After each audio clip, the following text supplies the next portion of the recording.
Manish Mehta here alongside Seth Walder previewing the 1-7 Jets going to Arrowhead Stadium in Kansas City to face the 4-3 Chiefs. Seth, clearly, the story this week will be how does Mike Vick do after a full week of practice with the starters? And Rex Ryan obviously had a lot of positive things to say about the 34-year-old quarterback who's taken over.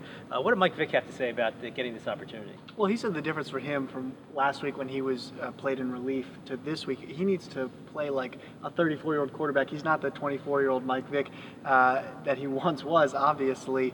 The key for that is going to be hanging on to the football. Rex Ryan said he spoke to Mike Vick about limiting the turnovers, and from Vick he said, look, interceptions are going to happen. The fumbling is what I can do I can prevent it. And obviously he had 4 fumbles last week. That obviously has to change. Yeah, and that had been an issue with him, especially toward the end of his time in Philadelphia. I asked him today if he's ever actually slid feet first as opposed to diving head first. He said it happened once, I think, in Atlanta. But look, he does have to be more mindful of that. Clearly, they can't afford the miscues, the fumbles, the carelessness. So, you got to take him at his word for right now and see if he can be a little bit more careful. On the flip side, Geno Smith, benched for the first time in his career, not going to start after 24 consecutive starts as a pro. And afterwards, he said all of the right things. He also said he doesn't believe this is the end for him. I have my doubts. I don't think that he's a franchise quarterback, and I believe if Mike Vick plays at a high level, clearly he'll be in there. But if Vick should get hurt, I think it makes more sense to put Matt Sims in there, see if he can be a viable backup for this team. What do you think?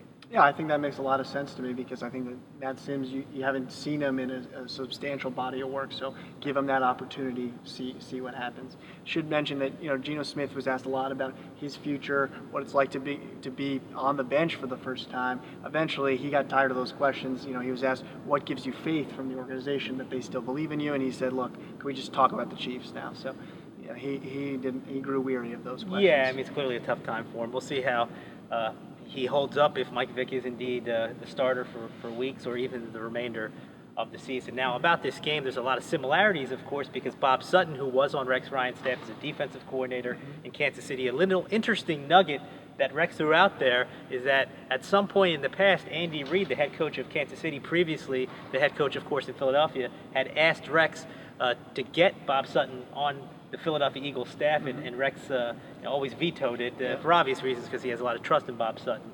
There are a lot of similarities, obviously, schematically between the Jets' defense and Kansas City's defense, which, by the way, is the top-rated defense against the pass. So I think you're going to see a heavy dose of Chris Ivory and Chris Johnson on Sunday. Yeah, I think that makes sense. And obviously on the other side, Andy Reid, very familiar with Marty Morningwig and Mike Vick. So a lot of crossover between these two teams. Yeah, so if you're looking for some kind of drama in a game that really doesn't matter that much for the Jets at 1-7, maybe it's that.